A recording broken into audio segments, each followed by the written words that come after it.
Ya, baik. Assalamualaikum warahmatullahi wabarakatuh. Selamat siang kepada Pak Ade dan juga teman-teman yang mungkin nantinya akan menonton video recording ini. Saya Safira Kaiwata Tasbita, selaku salah satu mahasiswi dari Ekonomi Syariah UPN Veteran Jakarta. Pada kesempatan kali ini, ingin memaparkan terkait hasil proposal yang telah saya buat yang berjudul Analisis Promosi Keunggulan Fashion Halal di Tengah Arus Globalisasi pada Merek Tak by TRC. Baik, sebelumnya izinkan saya menjelaskan terlebih dahulu latar belakang apa yang membuat saya ingin mengangkat topik tersebut pada proposal penelitian ini. Jadi yang pertama, saya membahas terkait globalisasi, di mana globalisasi ini merupakan salah satu fenomena yang sekarang sudah tidak bisa dihindari di seluruh belahan dunia itu. Dan salah satu akibatnya adalah banyaknya produk-produk sebagai representatif dari budaya negara lain yang masuk ke Indonesia, di mana salah satunya representatif produk-produk yang masuk ini adalah tren pakaian atau fashion. Nah, tren fashion yang hangat di masyarakat Indonesia saat ini adalah tren fashion dari Barat dan juga Korea Selatan atau biasa disebut Korean Wave.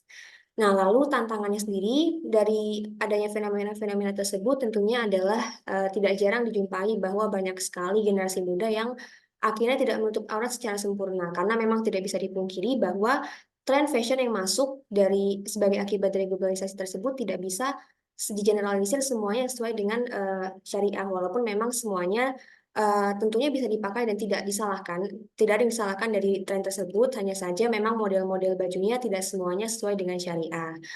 Nah, namun dari tantangan tersebut tentunya ada peluang yang muncul, di mana pada tahun 2023, tepatnya tahun lalu, pertumbuhan sektor fashion halal atau modest fashion di Indonesia ini berhasil menempati posisi ketiga, tepatnya dengan skor 66,3 setelah Turki dan Malaysia. Ini berdasarkan data dari State of the Global Islamic Economic Report di tahun 2023. Jadi intinya di sini adalah sebetulnya ada nih peluang untuk mempromosikan keunggulan fashion halal melalui berbagai media dan juga kesempatan yang ada. Baik, ini adalah objek penelitian yang saya pilih.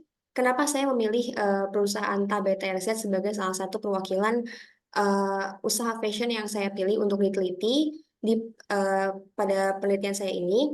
Karena Tak ini menjual busana muslim syar'i yang berkonsep kasual. Jadi dia memadukan busana muslim syar'i dan juga dengan konsep kasual untuk perempuan, laki-laki, dan anak-anak. Dan uniknya juga, Tak ini menjual berbagai benda pakaian lain seperti topi, tas, sandal yang memang dapat dipadukan dengan busana muslim.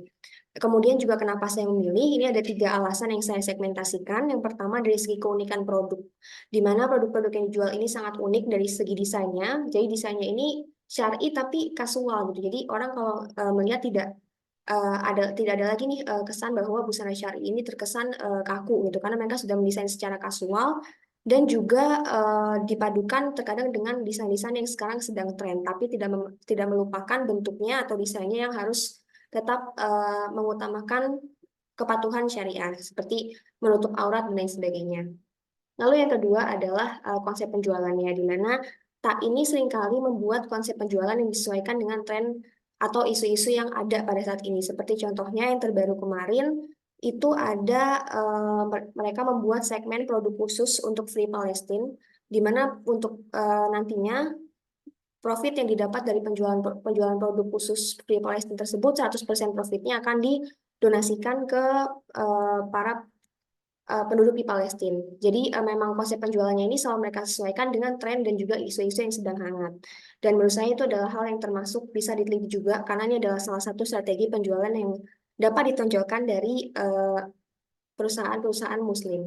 Lalu yang ketiga adalah strategi promosi. Nah, Tak ini seringkali mereka mempromosikan secara masif, terutama melalui sosial medianya. Di sini ada contoh-contohnya, ada 4 gambar yang saya ambil dari sosial media.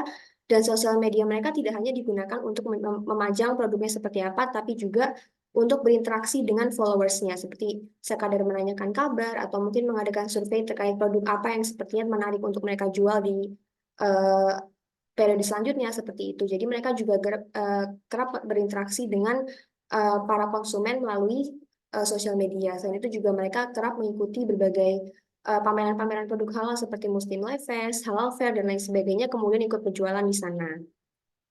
Baik, ini adalah gap penelitiannya, di mana di sini saya ambil ada 3 penelitian terdahulu. Ada 3 di sini yang saya highlight mungkin dari segi ininya ya, dari segi topiknya. Di sini ada kalau yang pertama dia lebih fokus ke potensi fashion halal sebagai strategi dakwah, di mana ini sebenarnya bisa diangkat sebagai keunggulan fashion halal. Lalu yang kedua sendiri ini ada peluang dan strategi, dan yang ketiga adalah strategi penjualan di e-commerce. Nah, tapi karena ini adalah gapnya, maka saya munculkan novelty saya di sini bahwa dari tiga penelitian ini dan bahkan dari penelitian-penelitian sebelumnya juga yang saya baca, belum ada yang menganalisis secara spesifik kegiatan promosi keunggulan fashion halal seperti apa yang kira-kira bisa dilakukan gitu di tengah masuknya budaya berpakaian negara lain sebagai dampak dari arus globalisasi pada suatu perusahaan. Kebanyakan dari mereka ini masih hanya membahas potensi atau strategi yang secara umum, tapi belum ada yang membahas secara spesifik di suatu perusahaan fashion halal seperti itu. Dan juga belum ada yang dikaitkan dengan arus globalisasi di mana itu sangat membawa banyak sekali budaya berpakaian dari negara lain. Lalu selanjutnya ada rumusan, tujuan, dan juga manfaat yang mungkin bisa hadirin baca pada slide di bawah ini.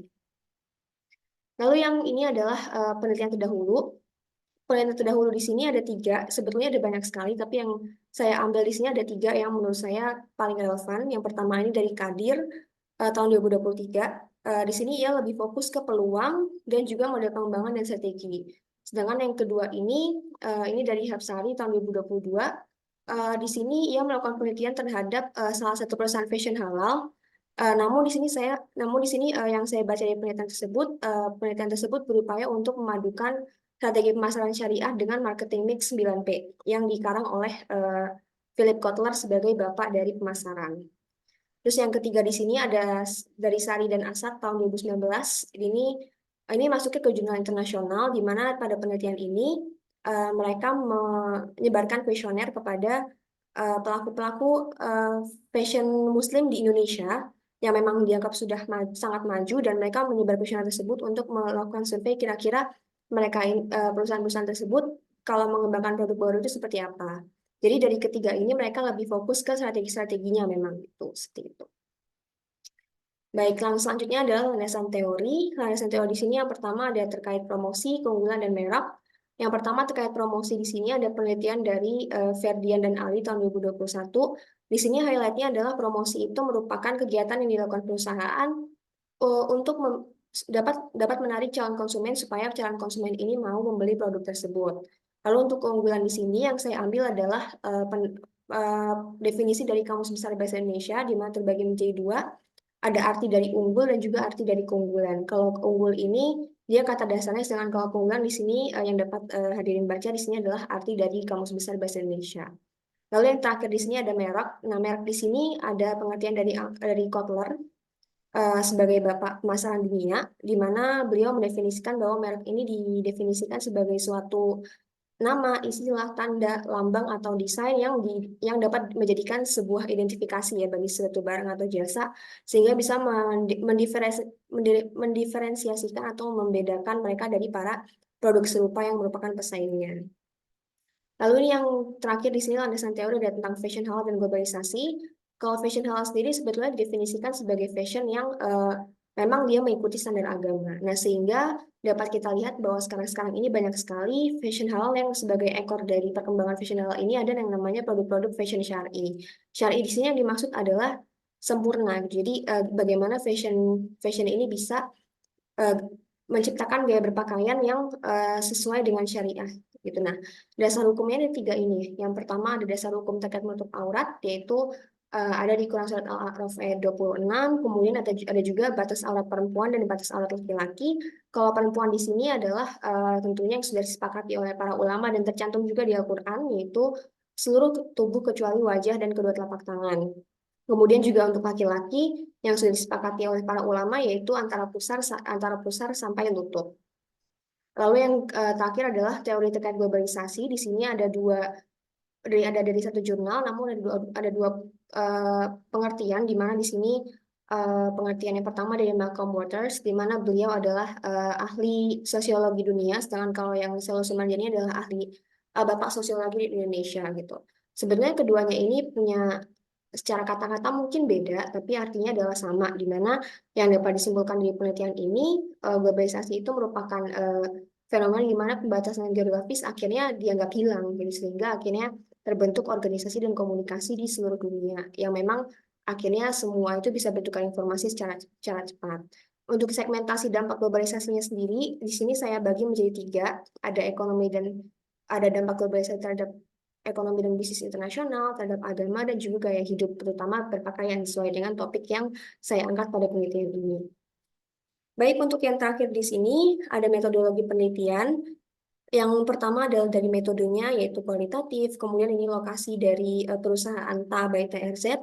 Kemudian ini ada objeknya, ada subjek penelitian. Untuk sumber datanya tentunya primer, karena untuk teknik pengumpulannya sendiri saya juga menggunakan, nantinya akan menggunakan wawancara, observasi, dan dokumentasi. Serta ini adalah teknik validitas, yaitu triangulasi teknik dan sumber. Serta yang terakhir adalah teknik analisis yang terdiri dari reduksi data, penyajian data, hingga penarikan kesimpulan. Baik, itu tadi merupakan presentasi dari proposal yang telah saya susun. Kurang lebihnya mohon maaf, segala kritik dan masukan akan saya terima. Wabillahi taufiq wal hidayah. Wassalamualaikum warahmatullahi wabarakatuh.